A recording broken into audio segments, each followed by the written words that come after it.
Welcome to the Cultural Arts Center. I don't know how many of you know it, but this building's 98 years old. And Stratus Peros, our planning director, just got it out of plan check a couple days ago. This great building is 45 years older than the city itself. I mean, wow, we did save some culture and some historic buildings here. And I think it's important for everyone to know that at one time, former Mayor Bob Huber, current supervisor, used this facility as a mortuary. And he tricked me. I was a local fireman, came in. He says, oh yeah, go ahead, take a look around. He didn't tell me they had bodies in there. So it was a very quick look, and I'm sure that he realized it'd be quick and there'd be no violations, and there wasn't. We've suffered through this pandemic, but Simi Valley has come through very well. And what we've learned from it is the meaning of community and connection is everything. And that's what we did. It became a solid one unit community, and we connected with each other. Later on, you're going to hear from Kate O'Brien. She's the chair of the Rancho Simi Recreation and Park District. And Hani Youssef.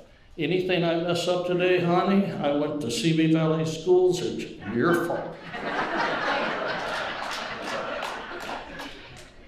They'll be providing brief updates on their agencies and the programs and services this community relies on.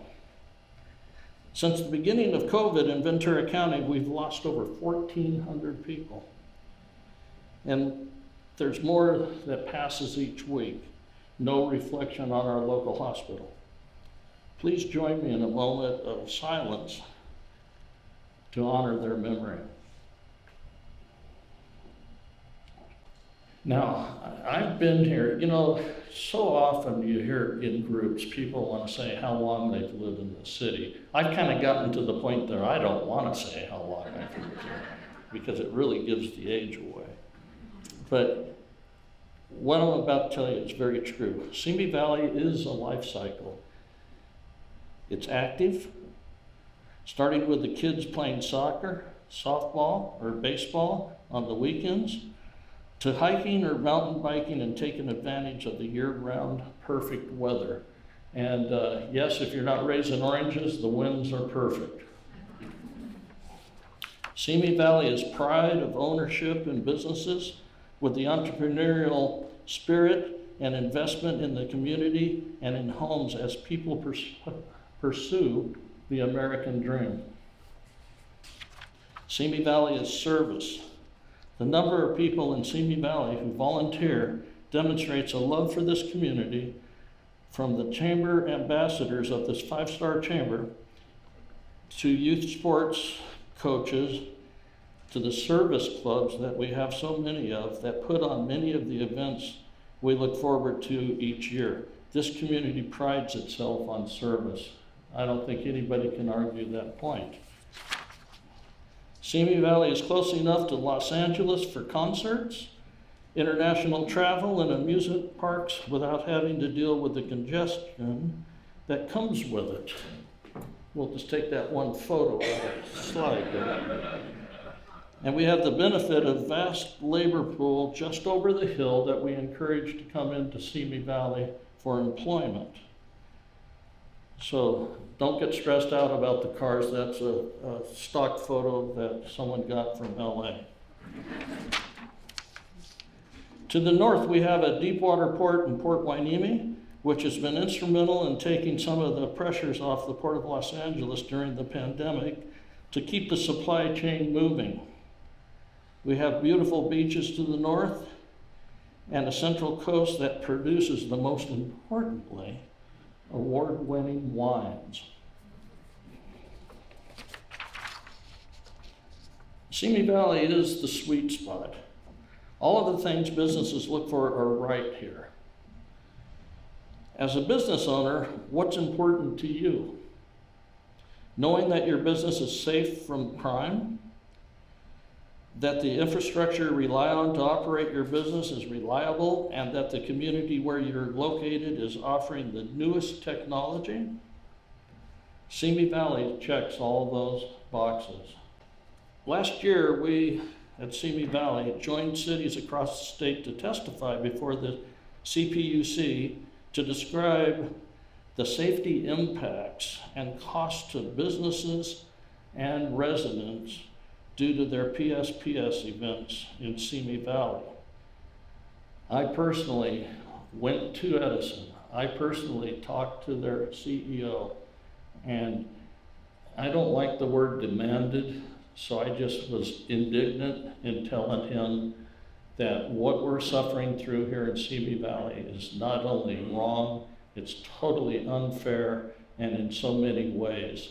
Staff helped me identify all those ways, and we took it to Irwindale, right into the gentleman's office, and said, this is going to stop.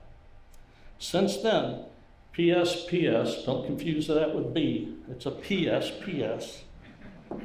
Events have decreased and vastly decreased in the numbers and the duration. Edison has improved its infrastructure and removed several circuits from PSPS consideration, which we're very grateful for.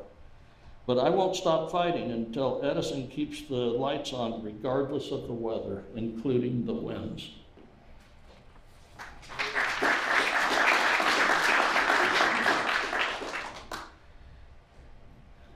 Through a partnership with Sci-Fi Network, Sci-Fi is laying fiber at no cost. You probably don't hear that often from a governmental agency. No cost to have the network installed to the taxpayer. Faster internet connectivity is on its way to every home and business in the city. The fiber optic network will enable service providers to connect to the highest quality, most technologically capable, fastest internet and speed available. This project will be completed in approximately 2 years' duration. The City Council continues to prioritize the community's safety, providing a supportive environment for business growth, housing options, and an unbeatable quality of life. These are not separate priorities, but they're components of an overarching vision for Simi Valley to be the great place to live and work. And I think our fund balance indicates that. And for the financial shape we're in and continue to be in, we have to give a thank you to each member of the Simi Valley staff throughout the entire city workforce, which is something like 600 people. It takes a team to have this done. This year, fiscal year 2021-22, the city is once again anticipating an $8 million surplus. That's over 16 million more than we forecast over the last 2 fiscal years. These surpluses are expected to increase the city's fund by balance to 57.2 million. The city is required to maintain 12.2, so we're doing quite well. In fact, it's not worthy of a challenge to the people that run around saying that the city is about to go broke. Far from the truth. They haven't done their homework, and rather than get upset with them and argue, it's our job to educate. Another byproduct of COVID was the American Rescue Plan Act funds, of which the city was awarded $15 million. Remember, awarded, gift, those are taxpayers' dollars. Those are your dollars. So yes, we received them back, but you paid for it. For those of you who drove here today, you'll be relieved to hear that the City Council has already designated $5 million towards streets and roads. Bob Huber told me, he says, Keith, he says, take care of potholes. That's the #1 concern. And I go, no, David Livingstone won't put up with that. The police are the #1 concern. and safety and first responders. He says, you go to the street fair and you're gonna figure out that potholes. We've come up with several projects. I want to hit a couple of them. Behavioral health care, such as funds to support the free clinic, the wonderful free clinic of Simi Valley.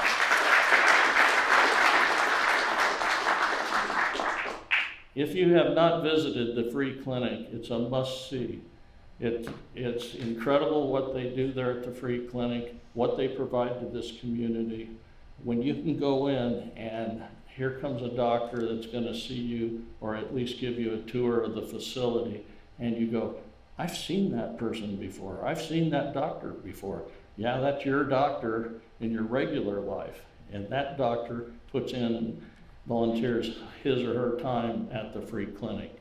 So very, very special place. The city sought community input on the proposed projects, and staff will come back in the near future with the feedback. So we do listen to what the community has to say. Big topic, and oftentimes controversy, is the retirement system through CalPERS.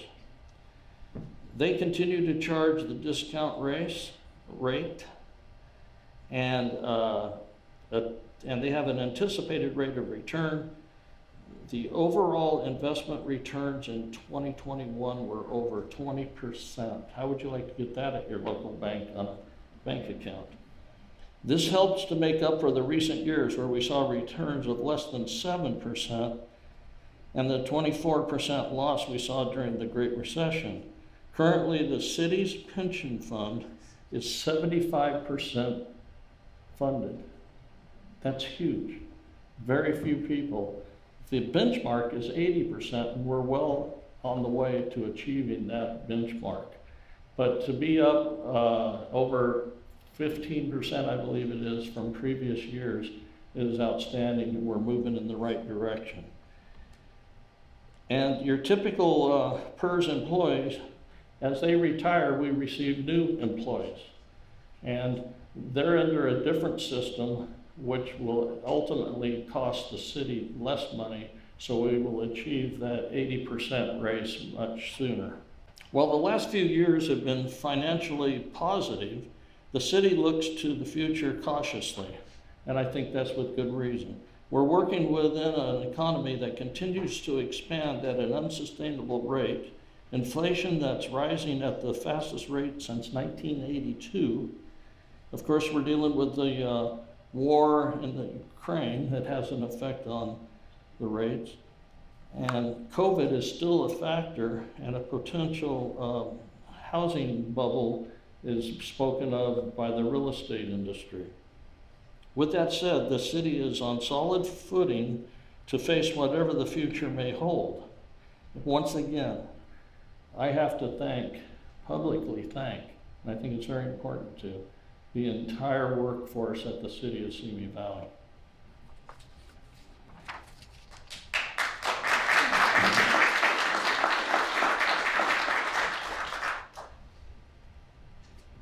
Okay, this is going to make you happy, especially if you use one of these streets on the way here today. As I mentioned earlier, the City Council's first priority, with the exception of police protection, Chief, it was to use the ARPA funds to start addressing our city streets, many of which are long overdue for repair. We realize that. We drive on the streets also. And in order to bring the streets where they should be, there is currently $13 million in repairs needed to major streets. While the City Council has already approved $5 million of the American Rescue Plan Act funds, staff is currently working on a funding plan to bring city streets into a state of good repair, all streets. And no, the street I live on did not get first on the list. I've even heard that, by the way. This slide shows the timelines, and this I asked to be put in because many of us don't understand how long it takes to go through the process. So upon July 1st of each year, the budget begins. July through September, design of approved projects. September to January, preparation of bid packages. January to April, evaluate the bids received. April to May, award of construction contracts to those bid providers. And June, fall is where the construction actually begins. Now, I thought I would be real wise, and I told the city manager, I says, that's sure a bureaucratic process. And then you look at each step and where we vet everything, and yes, it is a bureaucratic process, but it's designed to protect the taxpayer, and it does do that. So I take the words back.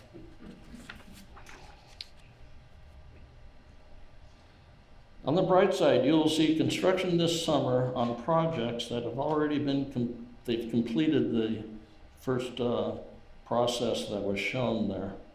So we're well on our way to seeing a big change in our city streets. As business owners, you've probably felt the pinch if you were working or if you were trying to find a new location, especially in the industrial market. As you can see, vacancy rates are low with the rezoning and approval of the residential mixed-use development at the former farmer's site.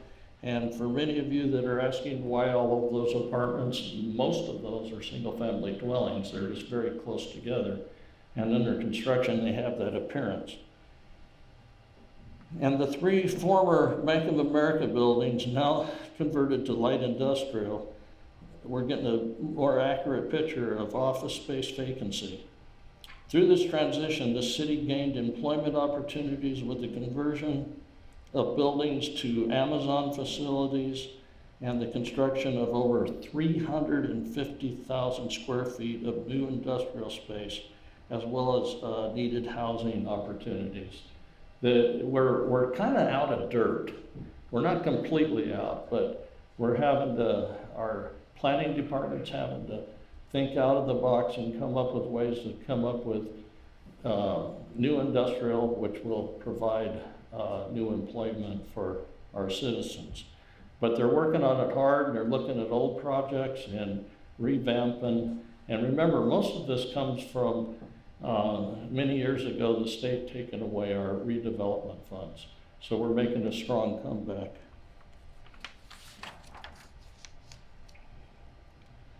I hope that as a business owner in goods sales, you're experiencing the bounce back from the pandemic. Simi Valley's post-pandemic sales tax numbers and percentage gains are positive, even in this pandemic time.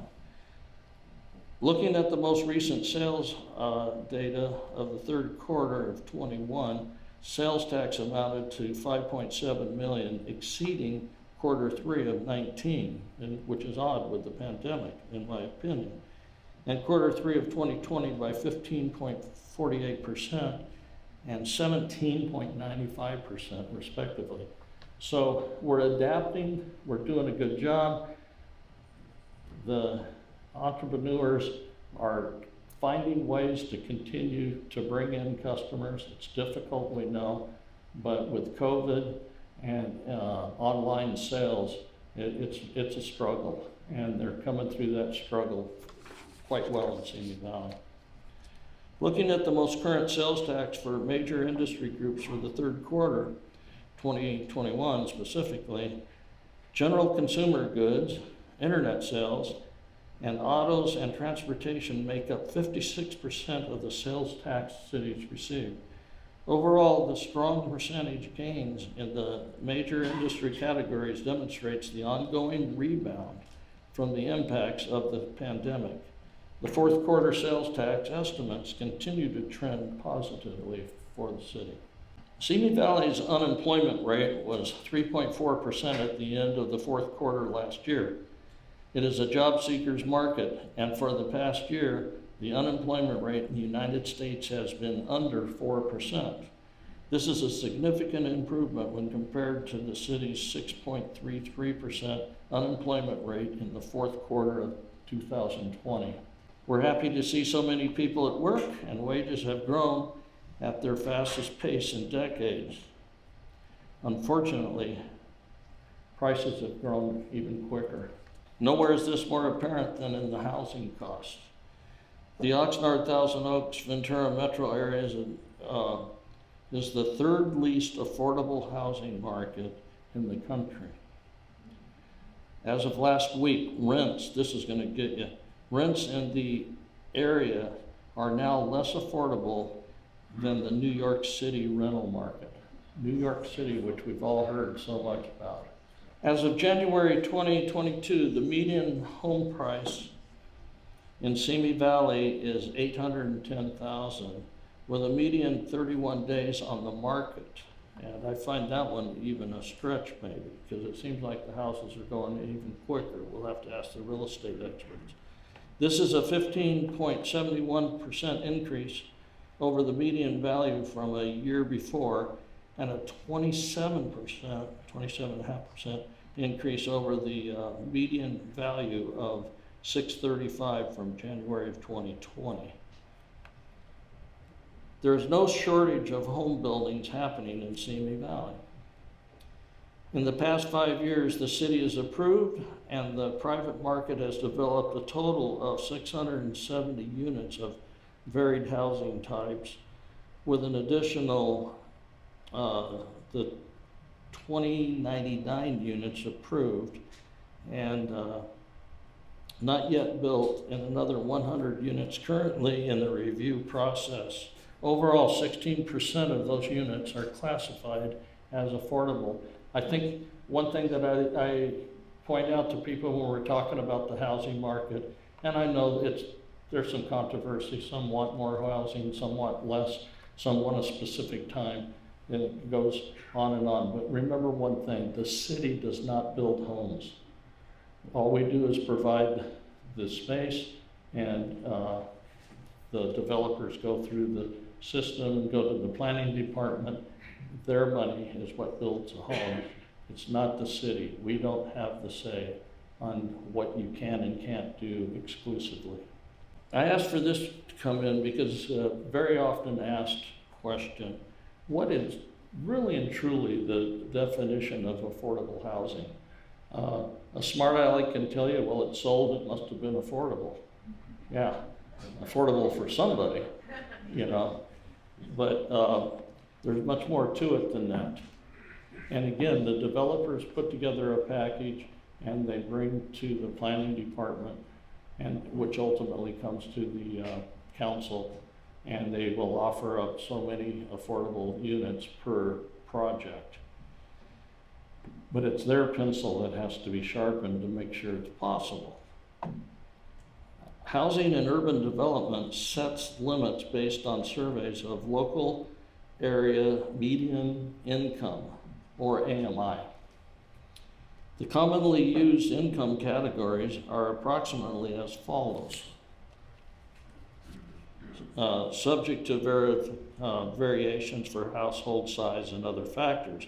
So if you're acutely low income, your income would be 0 to 15% of the AMI, very, very low.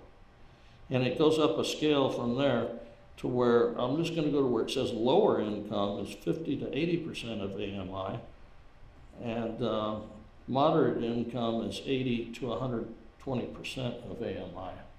So it's a difficult pill to swallow. It's a difficult task for the developers to put in affordable units. However, with the urging of the city and the approval of the city council, we've been very good at obtaining some affordable units.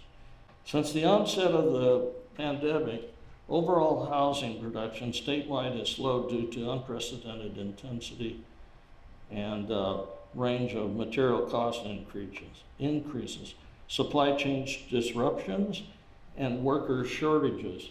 Now, you'll sometimes see that we've approved projects and then they don't start building for it could be for years.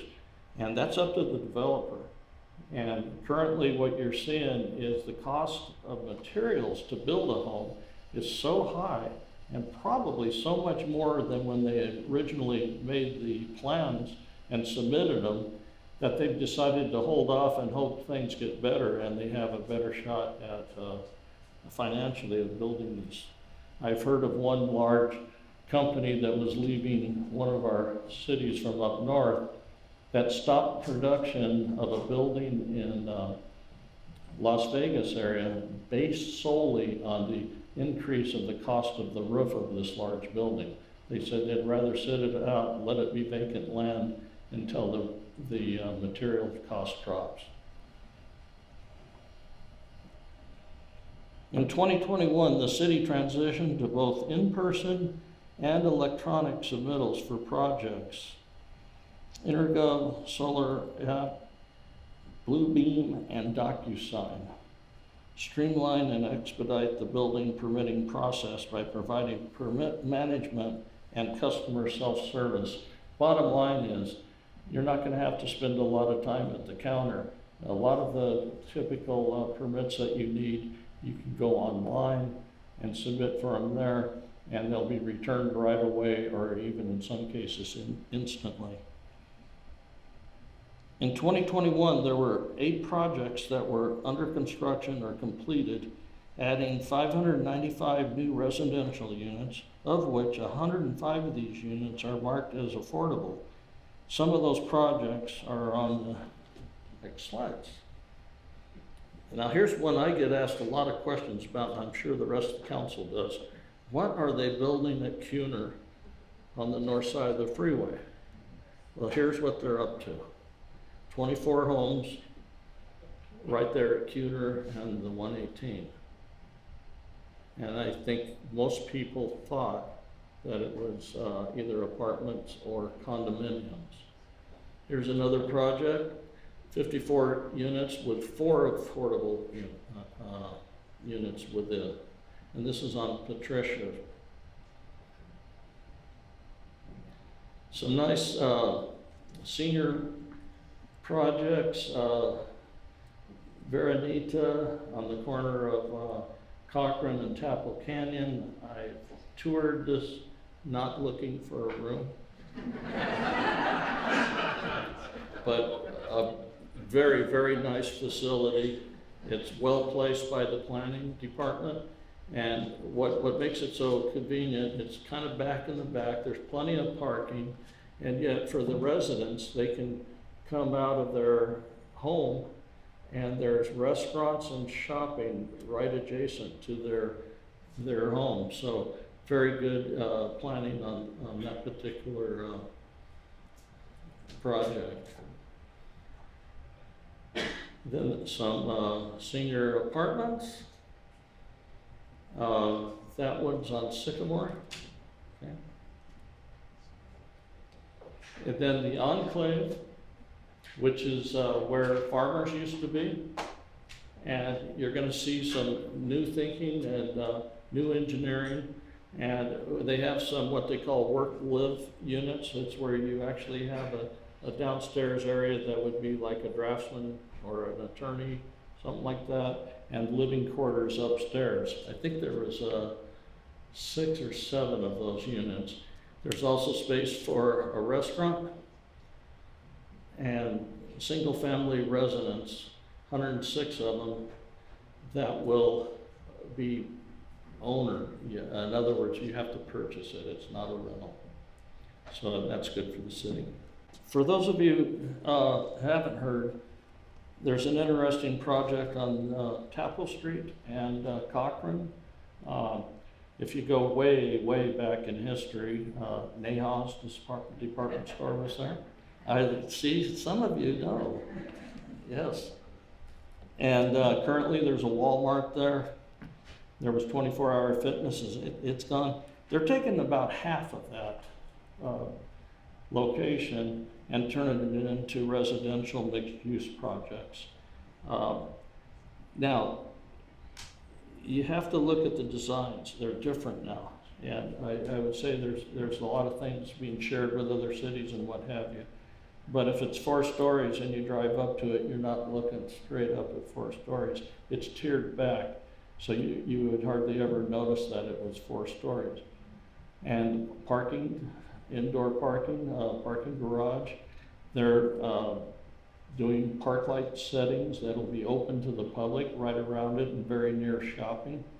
So it's an interesting project. I think it's one that the city will be proud of, and it'll provide somewhat lower, I'm gonna live dangerously and say lower income housing, but it's definitely a nice project, and it's what the market is driving for currently. Summarize, housing is expensive, but more is being built. With new housing, we have to plan for the next generation of Simi Valley students. And we have with us today, Hani Youssef is going to tell us about how he's going to prepare those students to buy these houses and get good quality employment here. Well, good afternoon, everyone. And I'm very excited to be here, and I think it's very appropriate that the school district is invited to the State of the City event. Actually, can we back up one slide? Before we get too far into the presentation, the most important word on this slide right here is incoming. So it struck me over the last couple of months since I've been appointed as superintendent. So I start July 1st, 2022. And I've been joking with people, hey, still send all those emails to Dr. Jason Poplinski until July 1st, 2022. So you know what happens, right? Over spring break, it's common practice when people go on vacation or extended time, they're not gonna be in the office. They'll have an automated reply to their email and say, hey, this is spring break. Currently I'm not in the office. I'll respond to emails when I get back on whatever day. So I emailed Jason last week. I forwarded an email to him, and where ours is, hey, I'm currently on spring break. I'll respond to emails when I get back, whatever. Jason's automated response was, I will no longer respond to emails, period. So anyone who knows Dr. Jason Poplinski, you know, he's a tremendous educator. More importantly, he is a tremendous human being. And I want to just take these few seconds to honor him.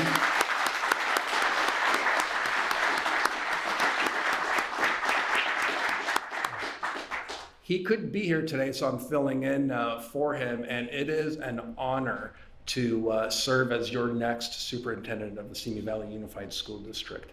And I wanted to give Jason recognition for all that he's done for not just Simi Valley, but for students throughout his time in education, and what he's done for the city and the community of Simi Valley. So I wanted to start with that.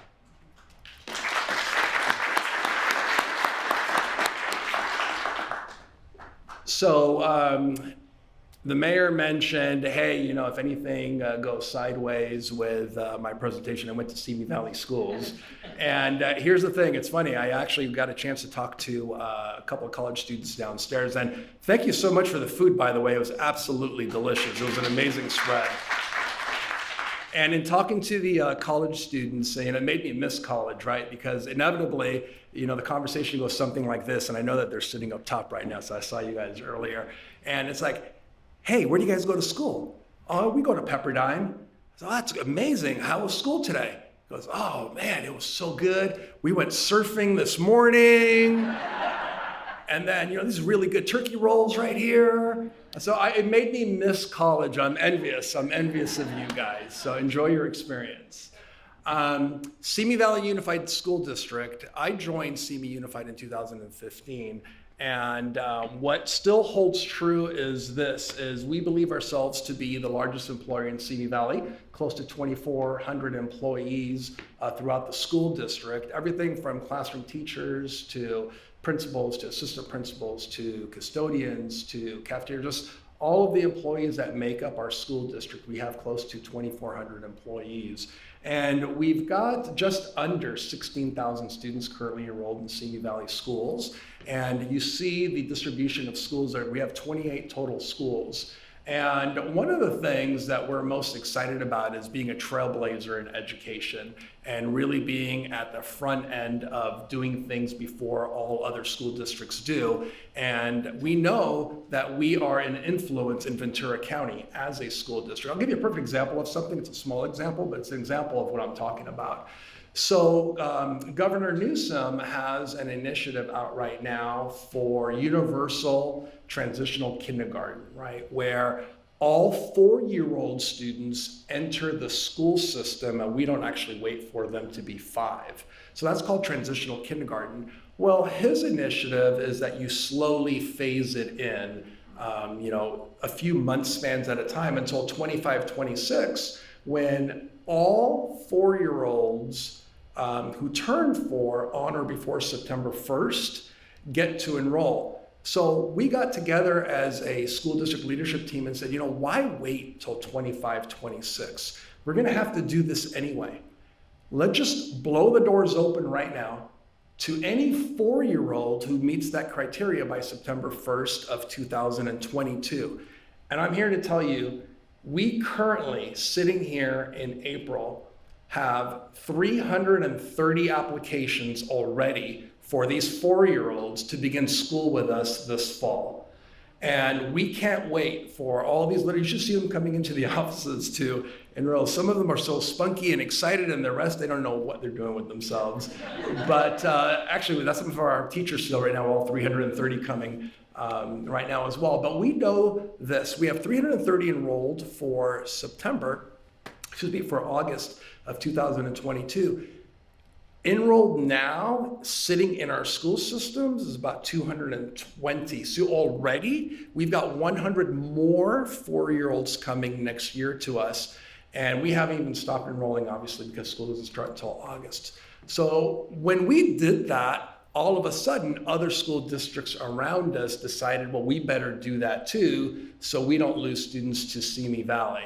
But that's one example of me giving you an example of how it is that we are trying to be innovative, trying to be creative, and trying to just blaze a trail in education. And what I'd like to do is, next slide please, is give you a little example of something that is current in terms of the demographics of Simi Valley as a city and our school district. So current census data.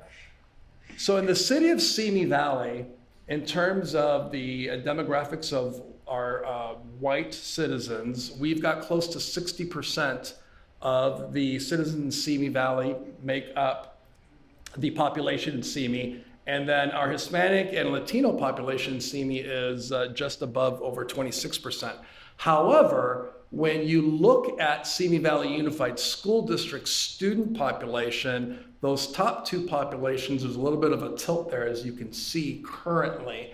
So we know that our student demographics don't quite mirror the demographics of the citizens of Simi Valley.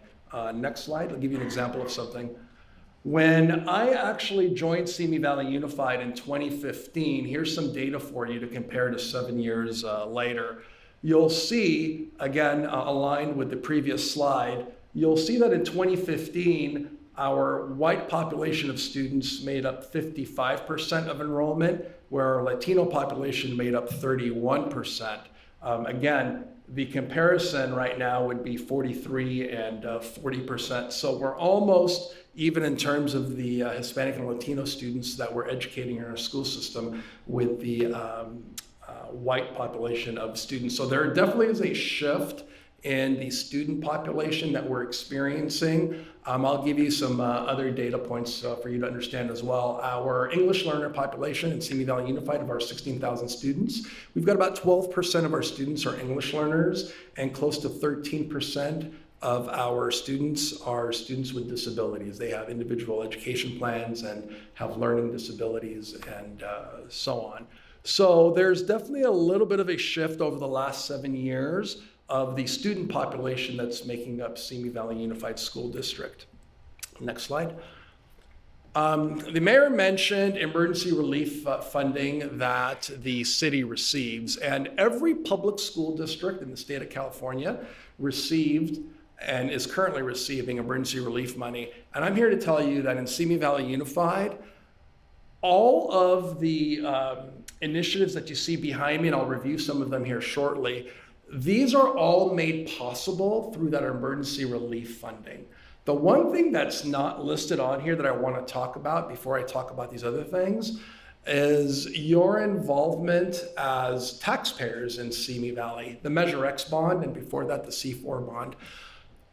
Most of what you've seen throughout our school system, the curb appeal projects, the new monuments, the electronic marquees, right now, all of the Chromebooks that the students are using in terms of technology, we just adopted a new device for students. It's the Microsoft device that is going to replace all of our Chromebooks. That was an $11 million expenditure that was just approved by our trustees, and we're going to make all those available in August for all of our students, our 16,000 students. Now, none of those things would be possible without the community's involvement and the community support of the school district. So speaking for our elected trustees and all of our close to 2,400 employees and our students, thank you so much to all of you for supporting our schools, because here's what we know, and I mentioned earlier, I really appreciate the fact that our school system is a part of the State of the City presentation, because we know the quality of our schools impacts the community as a whole. Between real estate, attracting employers, attracting companies, between families that want to move into the city, we know that the school system is a major player in how attractive a community is. So the more that we can continue to make our schools attractive, and I'm not talking about physically attractive, but the high quality education, our college going rate, our career and technical education practices, our welcoming the youngest learners, our welcoming all learners. As a public school district, we do not turn any students away. We do not turn any families away. Our doors are open to all students. And back to the Measure X piece, we wouldn't be able to do so many of the things that are happening right now without the community support of that bond. And we still have multiple projects in the queue. We actually have a bond workshop that is going to take place later this April to review all of our projects. I'll give you a perfect example of something. Many of you may have grandchildren or children in some of these schools already.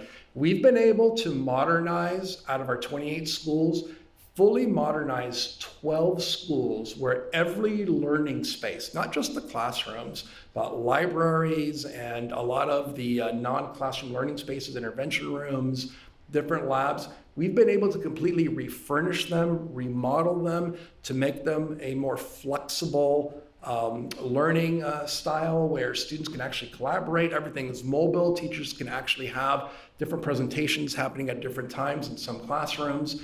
None of those classroom modernization projects happen, again, without the community support. So thank you so much for continuing to support Simi Valley Schools. Can you go back one? I mentioned, you can go back one slide. I mentioned the emergency relief funding. We've taken so much of that money and put it right back into our schools and right back into our classrooms. And here are some of the things that we're doing. I'll try to just quickly go through some of these. 3 years ago, we had 0 counselors at the elementary level. This fall, we're going to have 7. We currently have 5. Yes, that's a great thing. Please, I'm going to clap for that too. So, and they split the 18 schools amongst themselves, and those shared school sites are how they get an opportunity to present to students and meet with students and speak with families and meet with families and provide the necessary intervention. At the secondary level, specifically speaking to the high schools, we've already added 3 counselors to our high schools. This school year, we're going to add 3 more with the specific responsibility of being responsible for the college and career centers to support students with financial aid applications, college applications, support families with what that looks like with A to G, like how do I get my student qualified? What does life look like for my student who's not going to college after high school? That's why it's the College and Career Center. And the additional 3 counselors we're adding will be responsible for that piece of things at our high school. So by this fall, we'll have added 6 high school counselors over the last 2 years. 2 social workers. So we have 1 social worker that's been with us from the beginning of the year, and 1 just started this week. So we'll have 2 social workers. And what does a social worker do that a counselor doesn't? So a counselor does a lot of the academic intervention, and as much as they'd like to offer the personal and counseling and the trauma that happens, it escalates to a point where it's beyond the control or beyond the support that is able to be provided by a school counselor. So that's where the increased level of intervention is needed, and that's what our school social workers are doing. And they actually have gone out, the one who started earlier in the year, to get social worker interns as well. And all of this, of course, is to support students. We actually were able to now hire intervention teachers full-time. So what's happened before the emergency relief money? Before the emergency relief money, what's happened is we had part-time intervention teachers at our elementary schools that got to see for, every day about maybe 3 to 3.5 hours of support for students. Now they're there full-time for students throughout this year, and this will be in place through 2026. The 9 elementary teachers right now, what that does is it allows when these elementary teachers go onto a campus, the regular teacher of record doesn't actually teach PE. These elementary teachers do. So what does the teacher of record do? They actually get to collaborate, plan, work with one another, compare notes to support students. So this release time is important so that our current teachers can actually work to improve their skills and improve their craft and improve instruction, all for the benefit of student learning and student achievement. More paraeducators. We can't find enough paraeducators. I mean, if you know someone out there who is interested in a job right now, whether it's part-time or full-time, if you actually go on the school district website, and we're doing as much recruiting as possible with the local colleges as well, we're constantly looking for employees, again, whether it's in child nutrition, whether it's campus supervision, or whether it's a paraprofessional who supports students in the classroom. And we brought on board an assistant director of early and expanded learning. This is a new position that's happening next year, because with this emergency relief money, there are a lot of requirements to extend learning beyond the regular day. What are we doing for students beyond dismissal? Or what happens during spring break? Can we offer something moving forward during spring break where maybe a family would opt to have their student doing some sort of academic work or get involved with intervention possibly? Or what about summer? So I know that summer school is available, but what if I want my child to continue beyond summer school, the 12 o'clock release time? So there's a lot that we have to expand and extend as a school district as part of this emergency relief money. And that's what this assistant director is going to help us build. And this will be in partnership also with Rancho Simi. This is in partnership with Boys and Girls Club. This is in partnership with YMCA. Again, it's a total community effort here to make sure that we provide the best possible education for our students. And then finally, in this checklist here, is a director of certificated personnel, somebody to work directly with our other directors to provide the necessary professional development for teachers. Coming out of COVID, I joked about, I'm not the superintendent until July 1st, 2022. I don't care who the superintendent was. Just get us out of COVID finally, right? So we're just tired in education. Yes, thank you. We're tired in education of dealing with vaccines and, who's testing, who's not testing, and, social distancing. It's not school. That is not school. That isn't the proper educational experience. The masking, situation. Now that we have moved past a lot of those things, not all of those things, it's starting to feel a little bit more like school. So what we need to do is get back to our focus on learning and our focus on educating students. And that's what this director position is going to help us do, is provide the necessary training and professional development to move us forward. And that's what we're looking forward to, just moving forward, putting COVID behind us, and making sure that we provide the best possible education for all students. Last slide, I think. And Yeah, so again, I mentioned the transition to kindergarten piece where we're welcoming our 4-year-olds. Another partnership that's new, groundbreaking for us, nobody else in Ventura County is doing this. We have a partnership with Daybreak. It's a mental health partner, and what they do is they provide mental health therapy online. So there's an opportunity, it's all teleconferencing, and of course it's all with parent permission, parent participation, and there's I mentioned a lot of experiences that our school counselors can't deal with that we need social workers to do. And that Daybreak partnership with the teletherapy, that's something that those social workers are working with in close cooperation with the school counselors, with the parents, and with the students. So no other school district in Ventura County is doing that. We're the first, and from what I hear already from the whispers, we won't be the last. So word's spreading on that provider. And I mentioned the new devices, and of course, the Measure X projects. I can't, again, repeat enough how much education needs to be a partnership.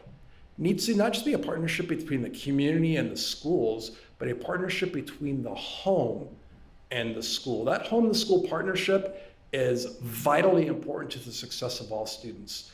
So our mission in education is to support all students with becoming the best potential version of themselves.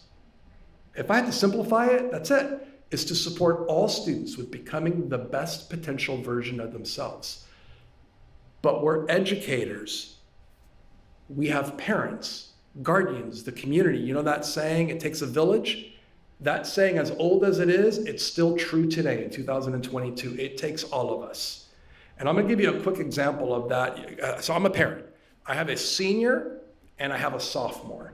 So 2 boys. My senior, we're going to an open house this weekend to one of the colleges he got accepted to. I never have to worry about when that kid's studying or if that kid's studying. I know he tells me when his due dates are, and he asks me for assistance, he asks me for support. Same home, right? Same parents, same upbringing, same values, same ethics, same breakfast, same refrigerator, right? Then there's the 15-year-old, the sophomore, right? So the 15-year-old, that poor kid, he suffers from so many allergies. It's heartbreaking for me. He's allergic to homework.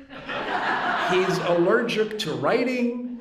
He's allergic to studying. He's allergic to school if it doesn't involve football training and practices.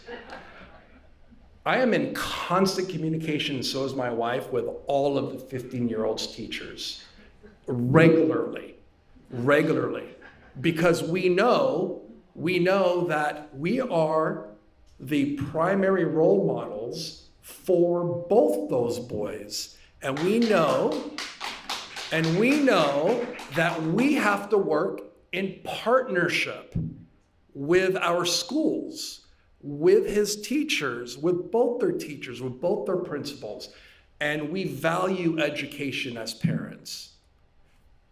That's where we need to continue moving forward as a community in partnership with one another. And I thank you so much for making this a part of the State of the City address. And let's keep moving forward, Simi Valley. Thank you very much for everything. Well, thank you. That was great. And thanks for the great information. Industrial space continues to be in demand in Simi Valley, and there's no question why. The infrastructure is reliable. The environment is safe, thank you to the police and fire and first responders. And your elected officials and city staff actually want to meet with you to get your project going. That's unique. That's very unique. And it's the absolute truth.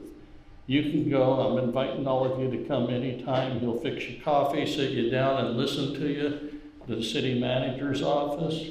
You don't want to go there, go to the deputy city manager, go to the assistant city manager. But in reality, that office is open. Anybody with an issue, a felt issue, real or imagined, can come in and get some information and direction. So it's one of the things that I think is very, very a good policy of the city. Okay, with that said, Two new projects are moving right along. You've seen them as you drove through our almost new paved streets. And one is called ZBEX. It's a project of 6 industrial buildings that will provide 508,000 square feet of industrial space just east of Madera Road, north of Easy Street. Some of you may remember it was called the Murphy property, and it's an area that's almost wetlands. But at any rate, ZBEC has taken that on, and you can look down as you go up Madera towards the freeway and see the work being done on that project. Shows you the value of industrial property, that they're having to kind of de-water that property to make this work. The former school district site, industrial sites, they're being leased and sold. And when somebody calls it a condominium, don't confuse it for a residential condominium. It just means that the unit is for sale, and instead of somebody leasing it, there may be somebody purchasing that particular. We have a few of them in the city. That's going to bring, excuse me here. Then we move to the Guardian Ridge project, which is under construction, and that'll bring 49,000 square feet of industrial space. And with the city adding 900,000 square feet of new industrial space between 2022 to 2023 is when those will be available. This will create more opportunity for the city to work with the broker community to recruit and welcome new businesses, which we could use, and of course, new jobs. They're looking at projected is 1,500 new jobs. The city continues to focus on several long-term planning efforts, including amending the development code to ensure our standards keep pace with the community's needs. In 2021, the City Council adopted the 8-year plan for 21 through 29 housing element, which will guide growth for the city with the goal of meeting the community's diverse housing needs. And I said will guide, but you have to understand that the state doesn't understand the word guide. So we sometimes think we're guiding appropriately, and then we get these letters from the state saying you will do it this way. And no longer a guide, it's a state mandate. And you'll see some of our projects have had that type of information delivered to us from the state. Last year, the City Council approved wineries and breweries in industrial spaces. That deserves a round of applause.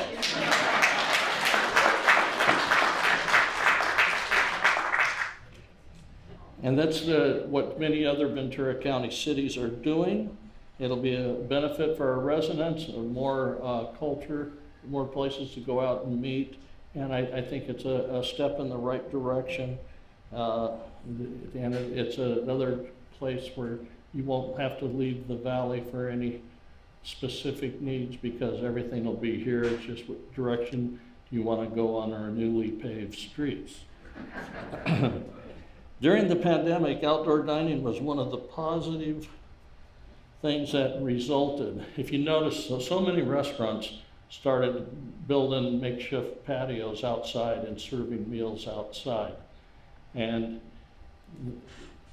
together with staff, I think I'd like to take the credit for it, but I think many more than myself went to the city manager and to staff and says, people like these outdoor events or outdoor eating venues. We want to see more. So the planning department went to work and came up with guidelines that could keep these places legal, but at the same time can move dining rooms literally to the outdoors of these restaurants where previously our zoning wouldn't permit it. So working with the restaurants and the business community, we're giving them an option, and that option also allows them to recover some of the funds that they lost due to the closures due to COVID. So that's an exciting development. The City Council also passed other ordinances, including single-room occupancy standards. I don't know if you know what a single-room occupancy is, but I liken it to a large motel room where someone can now go and live. And so it's say 400 or 500 square feet, and you can rent it as your dwelling, and there's amenities in the building and what have you, but it's where you can get the person that's not ready to buy a home necessarily, or a full-size single-family dwelling, and we'll have opportunities for people to live there and go to work here. And so that some standards had to be drawn up to make that an acceptable process. We've had one project that was approved, but it has not been built yet, so it remains to be seen how that's going to work. But all indications are that it'll work well, and it's working well in other communities. Okay, this one's going to get some tomatoes thrown up here. But I have the police chief right here, so have at it.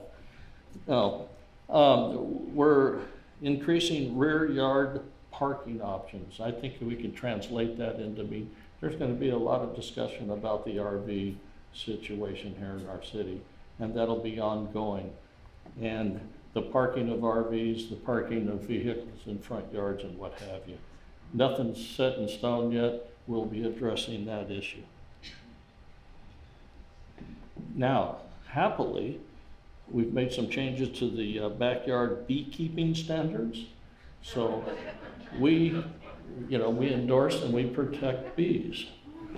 And we encourage them to go plant and deposit their pollen so we can have a continued nice environment of flowers and what have you. But in all seriousness, it's a vital part of this community was raised on orange orchards, which couldn't survive without bees. And so I think it's a good thing that what we did, allowing bees in yards with some restrictions. And then the other thing that you may see a difference in is we've calmed down the requirements for hotel parking. And unfortunately, over the years, and I'll say it was mainly when the city was county, it was prior to us becoming a city, so we didn't have anything to do with this, but we ended up with an awful lot of parking lots that are way too large for the occupancies they serve. And so we've been taking a good, strong look at this, and like at hotels, they're required so many parking places, and we looked at it and we go, but they never use that much parking, never. And so we're not erasing it, but we're making it more reasonable, and that way we can get more business going, for one, more hotels, and a heck of a lot less hot pavement sitting out there not being used other than to collect gravel. So those are some of the things that we're working on. We have proposed apartments and entire complexes on Haywood and Erringer. West Los Angeles Avenue industrial projects coming. A potential hotel at the town center. There's some areas there that if you go by, there's a big parking lot, but there's never anybody parked in them. And we're looking at those areas as potential for a hotel to be put up there. Of course, our technology improvements that are happening at City Hall. I'd like to give a big shout out for the new website that's much easier to navigate. Go online, simivalley.org, and take a look at the new website and how much information. It's incredible. I used to tell people, go to it all the time and look, because there's a lot of information, which there is. Now that information is going to be much easier for you to get to.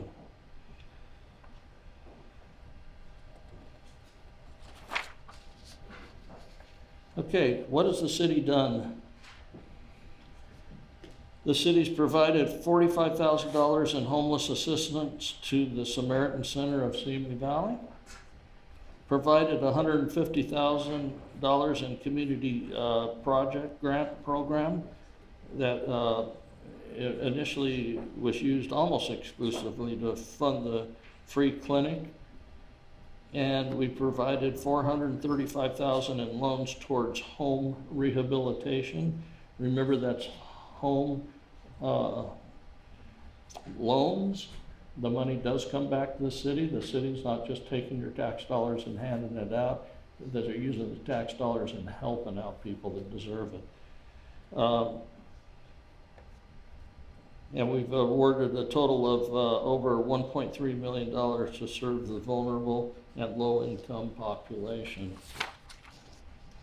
This slide shows you some of the people that are coming into our city. I'm pretty excited. Denny's is coming back. What's the big breakfast? Grand Slam. Grand Slam. I can't wait, right? And some of the other end, guess what? Looks like Starbucks is coming in. What a surprise. But end result is we're receiving a lot of interest, and people are coming in, and we are, I'd say, refilling at least and growing at most. So things are good.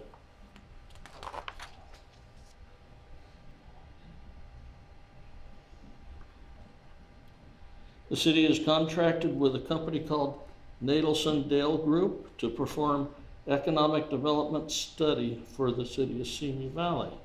This study will evaluate existing economic communities and workforce conditions currently in existence at the city, as well as an evaluation of the conditions in the region. The city is also working with Gruen and Associates to create a specific plan for the Tapple Street and Los Angeles Avenue corridors. You'll begin seeing this outreach and maybe some surveys and questions to you in the near future. So I put on a note, you know, because I'm kind of known, I think, around City Hall as the tightwad. The first thing that comes out of my mouth is no. If it costs money, no, we don't need it. And then we took a look at this, and several years ago, we were looking at our economic development here in town, and we hired a company to take a closer look at it for us, a consultant. And the report that they produced was very, very good. And after a year and a half or something, we decided to not go with them any further. But that one report alone was easily worth the fee that we had to pay them. So I tell people, I says, it's amazing how when you get put on the dais, and you'll see this today, and I'm guilty of it, when you get put on the dais, all of a sudden you know everything there is to know. Just that quick, you know everything. They put a chip in, you know, and you know you have all the answers.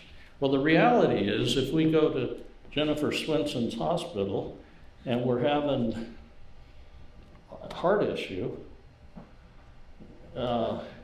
and you're not going to go to the gynecologist.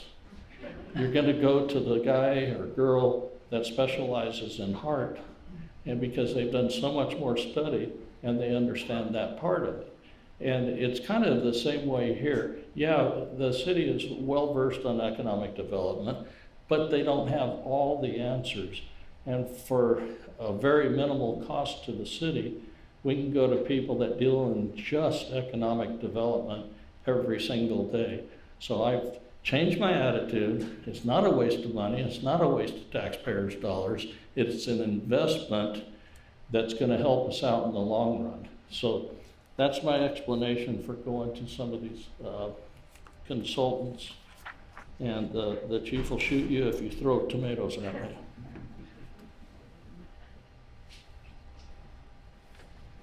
The city has multiple resources.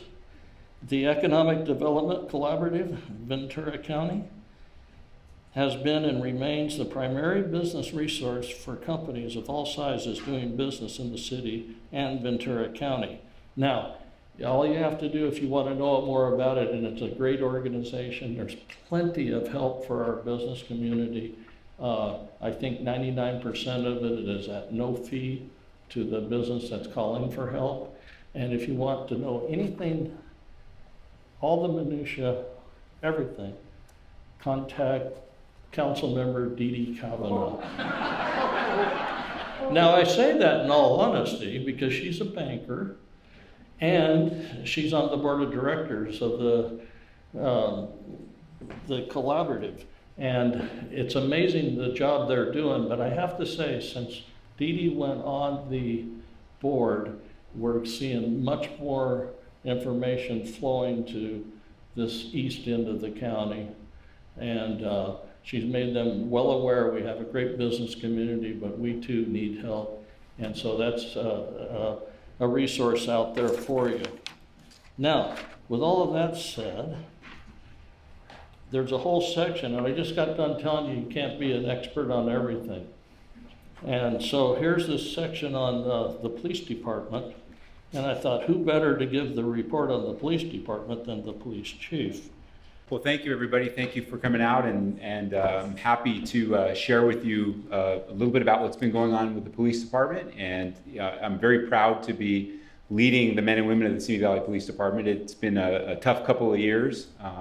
Like everybody else out there, we've suffered some setbacks with the pandemic, and one of the main things is that we've dealt with is just not being able to interact with the community in the way that we normally do and that we're known for. A lot of our public events have had to be canceled, and so it's been challenging. But one thing I'm really proud of is that the men and women of the department have stepped up and come through and really continued to deliver the level of service that our community demands and deserves. And I can't tell you countless times how I've read the commendations that come in from the community and watching what the officers do under extreme circumstances. Again, something I'm very proud of. What I want to do today a little bit is talk to you about some of the things that I'm envisioning for the future, where we are with crime, and what are some of the challenges out there that we're looking at and trying to go forward with the department over the next 3 to 5 years. So first off, one of the big things is community policing, right? And I know that's a buzzword that a lot of people hear, but it really reflects this community very well. One of the things I often say when I get to talk to groups is that we can't do it on our own.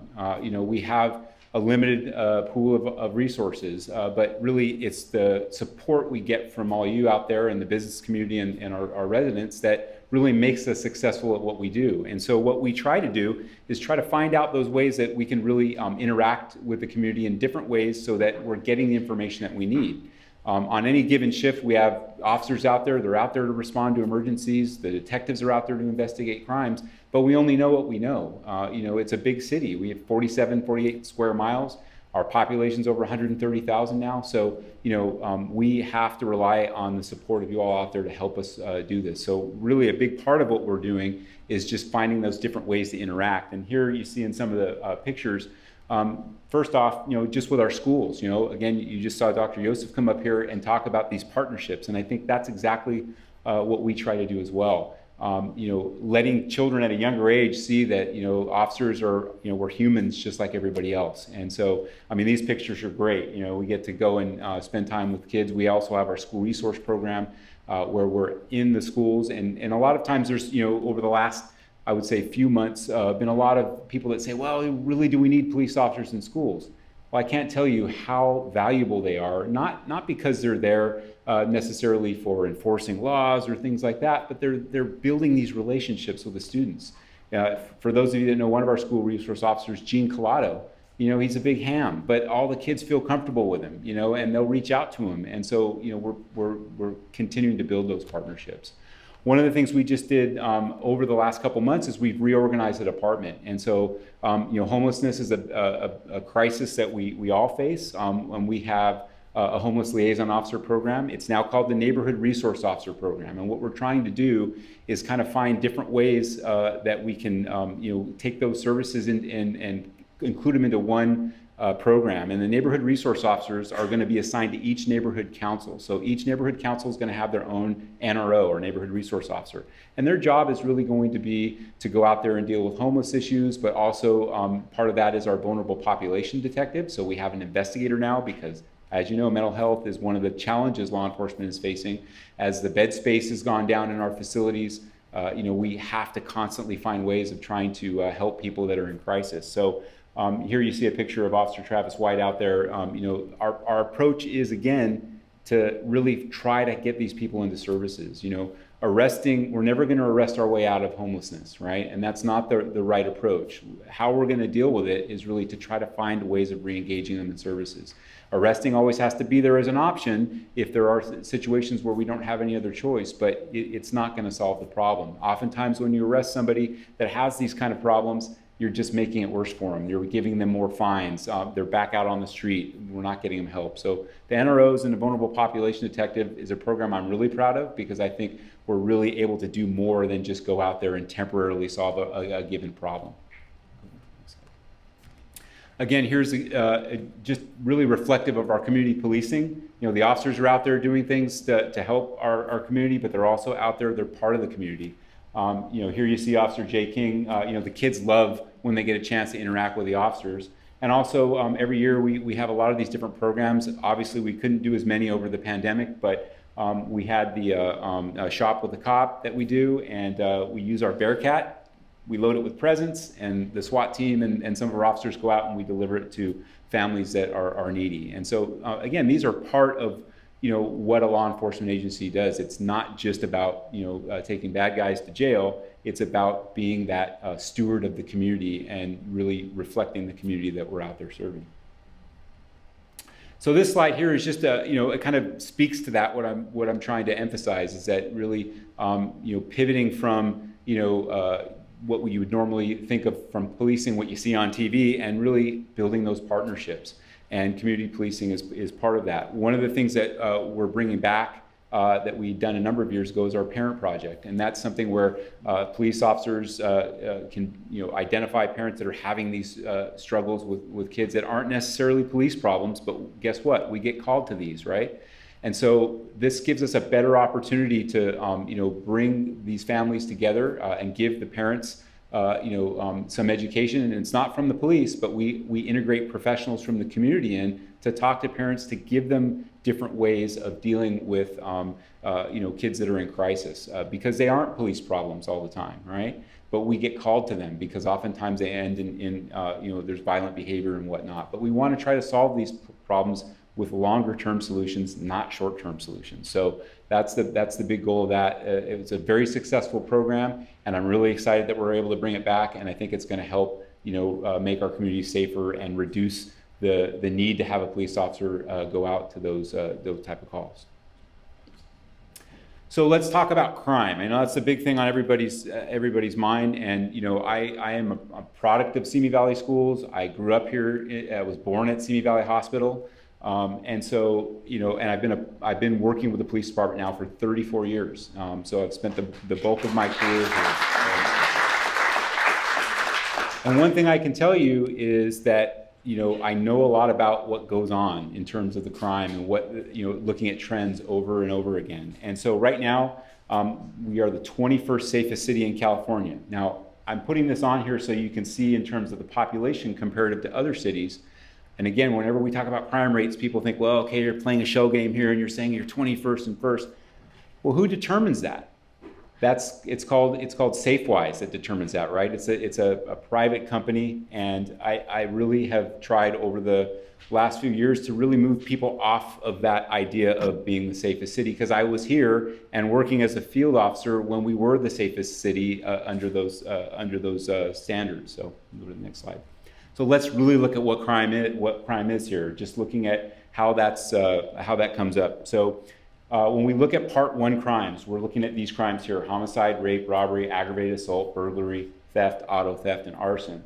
So if we look just at 2020, and this question comes up a lot, did you see any increases? With the pandemic, more people at home, more domestic violence, more fighting. We did see slight increases, but 2021 went right back to where what I've seen in my 34 years here is just a gradual downtrend in crime. In 1996 now, just for point of reference, that's the last time Simi Valley was rated the safest city on this group. Our population was under 100,000 at that time. We had 2,435 Part 1 crimes. 2021, we have a higher population. Our Part 1 crimes were at 1,334. So it just shows you got to really look at the numbers carefully. Looking from 2016 to 2021, we've had a little bit of waving here and there up and down, but gradually we're still continuing on down. I can't tell you, from when I was a field officer in the 90s, we dealt with a lot more crime now. So I'm very proud of the fact that we've been able to do that. Even though our population has gone up, our crime rate continues to go down. And again, it's not anything magic necessarily. It's something that is involved in the partnership that we have from the community, people seeing something and calling us. Right now, one of our biggest challenges is catalytic converter thefts, and we're doing these police community forums. We're going to have one next week, so I would implore you to sign on to that, and we're going to have our detectives talk about it. These individuals are coming into our cities. It's not just a Simi Valley issue. It's a statewide problem, and it's a nationwide problem. They're very fast. They go in, they get the catalytic converter off the vehicle, and they're gone. Now, there's a lot we can do, and obviously can't share everything that we are doing. We've had a lot of success, but these are dangerous individuals. What happens is when we catch them in the act, they turn the lights off on their car and they drive 100, 120 miles an hour down the road to get away, knowing that we can't really pursue under those circumstances. The issue is, on the legislative side, we need to have stricter laws in terms of the recycling companies that are taking these. I mean, hello, if you walk in with a catalytic, I found this on the street, right? I just found this, can I recycle this, right? Well, these recyclers are doing it, and so that's a classic supply and demand problem. These people are going to continue to commit these crimes if there is going to be the availability to get money quickly for it. So last word I'll say about crime statistics, and again, we're moving to what's called NIBRS, which is going to be different from the Part 1 crimes. And NIBRS, which is a national incident-based reporting system, it's going to really give us a better snapshot of what the crime is here. Because as you notice, up in the Part 1 crimes there's nothing for misdemeanors on there. There's nothing about DUIs and things like that. So NIBRS, everybody is going to it. It's going to give us a better sense of what's going on in the community rather than just looking at the Part 1 crimes. So one of the other things is, what I'm really trying to do is diversify our department. I think like the school district the same way. We want our department to reflect the community that we police, and we really are at this stage of the history of the department, just over 50 years old. We're probably the most diverse we've ever been, and I'm really proud of that. We've hired a lot of people that bring a valuable skill set into our department. We have more Spanish speakers than we've ever had. We have people that speak Mandarin Chinese. We have people that speak Tagalog. We have people that can do sign language. So, again, having these people with these diverse set of backgrounds and experience that we reflect the community we police is really important. And one thing I'm really proud of is we have more women than we've ever had in policing here in Simi Valley. And I think it's something that we should really celebrate. And you can see here in the picture here. And why is that important? Because they bring a different approach to policing, okay? And it's not that they just do one or two things in the department. You can see here we've had our first woman on the SWAT team. We had our first woman on a motor. They're detectives. They work in a variety of areas of the department. And I'm really proud of it, and we're continuing to hire and still working towards hitting those goals. Now, the last thing I'll just conclude with is just to say, looking at everything, we have a very safe community to live in. We can do better. We can always do better. And standing up here and saying, crime's low and things are trending down, I know that's a slippery slope. But I'm committed to making sure that we stay safe. Again, I grew up here. My family lives here. My daughter, my grandson lives here. And that's the same for a lot of our officers that are here. We have a stake in the community. We want to keep it safe. We take it personally, and we're going to continue that tradition. And I often tell people I'm standing on the shoulders of a lot of people that came before me that I learned from in my career coming on of that legacy that we have, and I want to continue that. So, and thank you for all the help that you guys give us as well. Thank you, Mayor Mashburn. It is an honor and a privilege to represent the Rancho Simi Recreation and Park District at this event. On behalf of our board, we appreciate continuing partnership with the city, the school district, and all of our community members who help make us who we are. And I especially want to thank our 5-star Chamber of Commerce for hosting this event. Today's theme, Expanding the Possibilities, is a great fit for everything we do.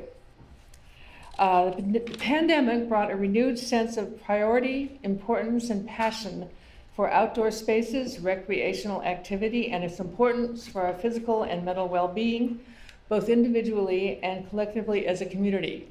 Or to put that in the vernacular, parks are cool. Who knew? I'm going to try to be as brief as I can. What I'm going to do is I'm going to give you an overview, sort of an overview history. I think most of you know that, but some of you may not. Tell you a little about our capital projects, tell you about our recreation projects, and finish up with special events.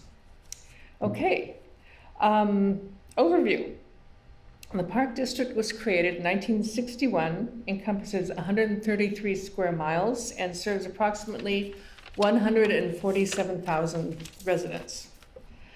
Our budget is for the fiscal year 21-22, and I think I'm supposed to be doing this. There we go. There it is. That's it. Okay.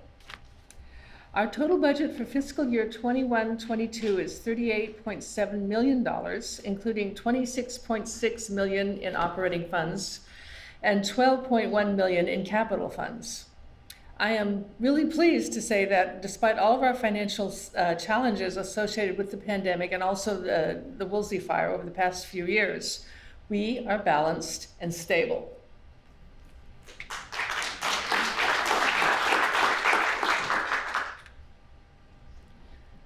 Okay, now for some capital projects. What are we going to do with all that money? Well, the Activity Center.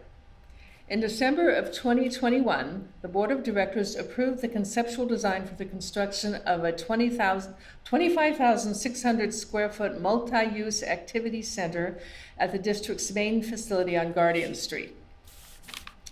Along with providing a host of recreational and educational amenities, the project will include 2 indoor sports courts, a large multi-use gymnastics area, a dance room, a multi-purpose room for theater programs and senior activities, a virtual study area, a gaming area, and a snack bar.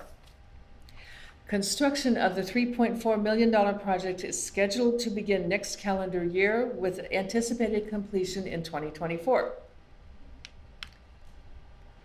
Rancho Santa Susana, Phase 4.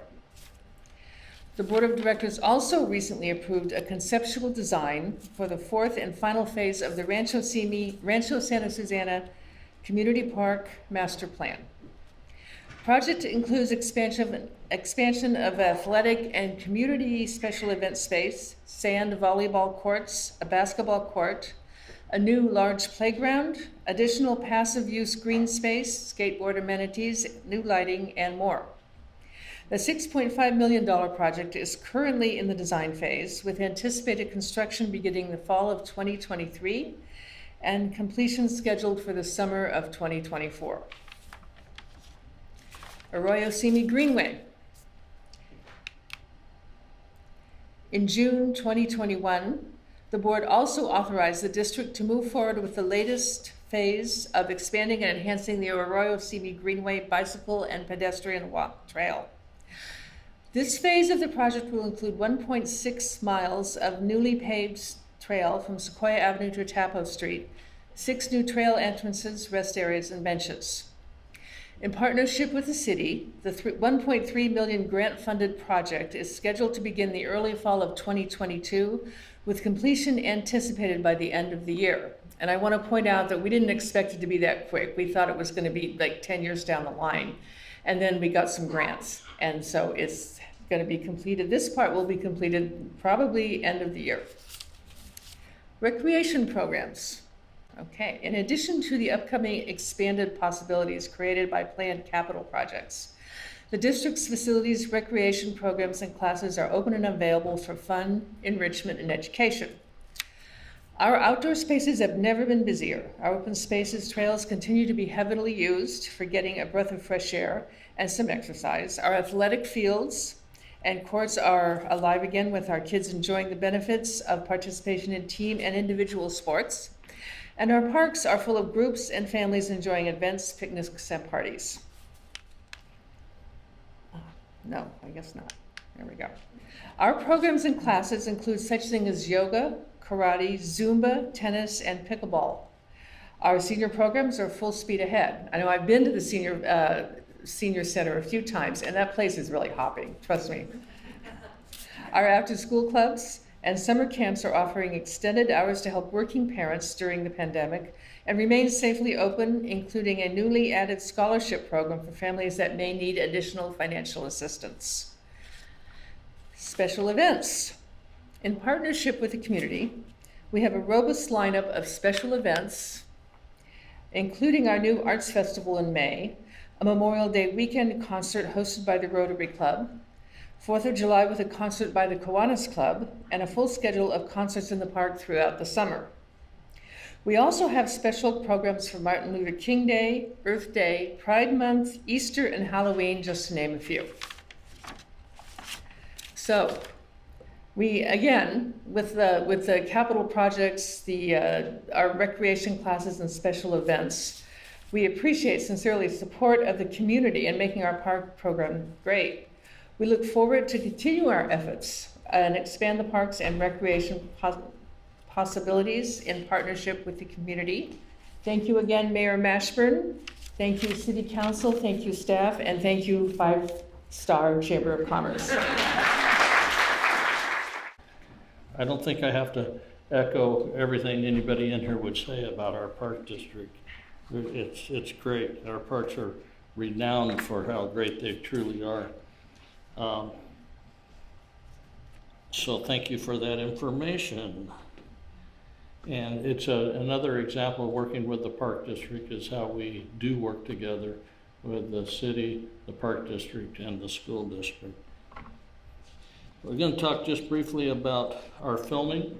Simi Valley is in what they call the 30-mile zone, and which means that we have a lot of folks coming from Hollywood, let's say, filming companies to come in and wants to film in Simi Valley. I can tell you that I care less of what you've heard of the negative points. I've watched very carefully. To get a permit to film in Simi Valley is done very rapidly, well within any established timeline that the movie industry wants to use. They're very grateful for the service they receive from the city.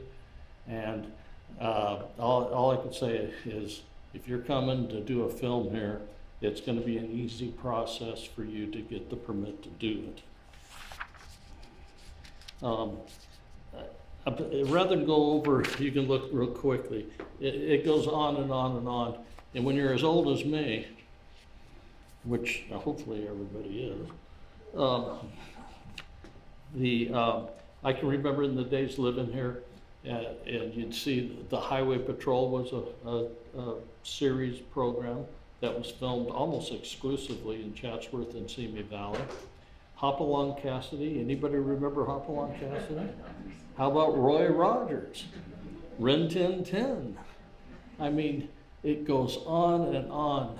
Robin Hood, Lake Sherwood is still in one of our parks and was in so many films and was the first place somebody was filmed underwater. Tarzan himself was here in Simi Valley, swimming underwater being filmed. Looking at the pie chart here, you can see the percentage of variety of entertainment categories that film here in Simi. Movies, feature films, television show, as well as commercials represent the majority of the filming here.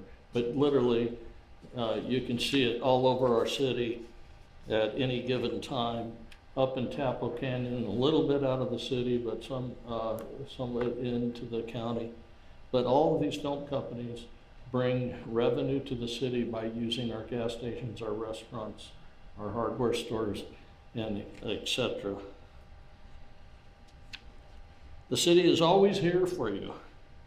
As the city manager likes to say, and as I pointed out, we're from the government and we're here to help.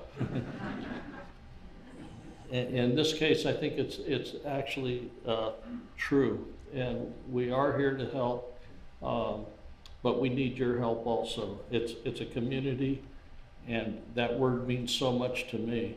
I've been in this community for over 65 years, and it's a great place, but it's a great place because people like the Park District, the city, and the police department, and the school district all work together to make this a great place. So go to that new website and try it out and see what you think. And again, we are an open door city. If you have any comments, you can contact us through the website, or most of us, myself, gives out my cell phone so you can get a hold of me anytime and give an opinion on what you think of the website or any other thing that's going on in the city. And you can also call and congratulate us for the great improvement that you will soon see on our streets. The city has 2 newsletters. The Economic Development newsletter for all your business needs, and the City Focus newsletter for the current events and news in the city. And again, go to the website to sign up. I've been on the city council for 10 years and have the honor of serving you as mayor for the last 4 years. And I truly mean, that's not just throwing out a word, honor. This city means so much to me, and I have enjoyed serving you as your mayor, and I will continue to serve you as well as I possibly can until I'm replaced. And technically the vote will take place in November, and they'll kick me off the dais in December if all goes according to plan. This is my last state of the city. I'm very proud to do this. I'm very proud of the city. The city is in very good shape. Thank you to all of the organizations, and thank you to all of the citizens. It's a great place to be, great place to raise your children, great place to work. And with that, I think we're gonna say adios for now. And I hope you enjoyed this presentation. And I think if we do things properly, the school district would want me to say, you have to leave here with a couple of things. You have to leave here knowing that we're gonna fix the streets. If you listen carefully, you'll know that we have a 5-star chamber.